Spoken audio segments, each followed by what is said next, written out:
അയ്യപ്പൻ നൈഷ്ഠിക ബ്രഹ്മചാരിയാണ്, സ്ത്രീകൾ കടക്കരുതെന്ന് പറയുന്നുണ്ടല്ലോ. നൈഷ്ഠിക ബ്രഹ്മചാരിയായ ദേവന്മാരുണ്ട്, അതില്ല എന്നല്ല ഞാൻ പറയുന്നത്. അങ്ങനെ ഒരു നിലയുണ്ട് വിശ്വാസികളുടെ ഇടയിൽ. അത്തരം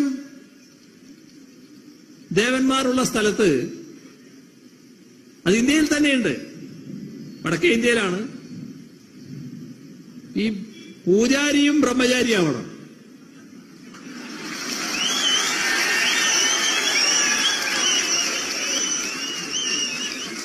ഇതാണ് വസ്തുത.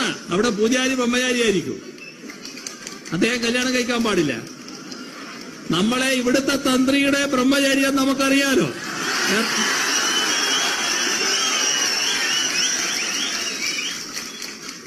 ഗൃഹസ്ഥാശ്രമത്തിന്റെ കാര്യം മാത്രമല്ല ഞാൻ പറയുന്നത്, അതിന്റെ അപ്പുറം കടന്ന് വ്യഭിചാരത്തിലേക്ക് പോയിട്ടുള്ള ഒരു ഘട്ടം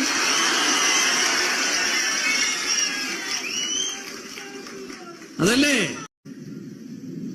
അയ്യപ്പൻ നൈഷ്ഠിക ബ്രഹ്മചാരിയാണ്, സ്ത്രീകൾ കടക്കരുതെന്ന് പറയുന്നുണ്ടല്ലോ. നൈഷ്ഠിക ബ്രഹ്മചാരിയായ ദേവന്മാരുണ്ട്, അതില്ല എന്നല്ല ഞാൻ പറയുന്നത്. അങ്ങനെ ഒരു നിലയുണ്ട് വിശ്വാസികളുടെ ഇടയിൽ. അത്തരം ദേവന്മാരുള്ള സ്ഥലത്ത്, അത് ഇന്ത്യയിൽ തന്നെയുണ്ട്, വടക്കേ ഇന്ത്യയിലാണ്.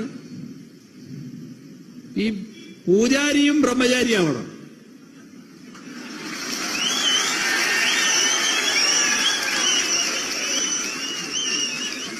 ഇതാണ് വസ്തുത. അവിടെ പൂജാരി ബ്രഹ്മചാരിയായിരിക്കും, അദ്ദേഹം കല്യാണം കഴിക്കാൻ പാടില്ല. നമ്മളെ ഇവിടുത്തെ തന്ത്രിയുടെ ബ്രഹ്മചാര്യം നമുക്കറിയാലോ.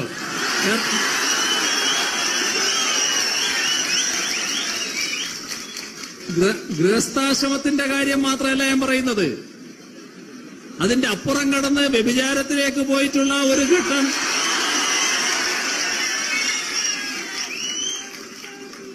അതല്ലേ.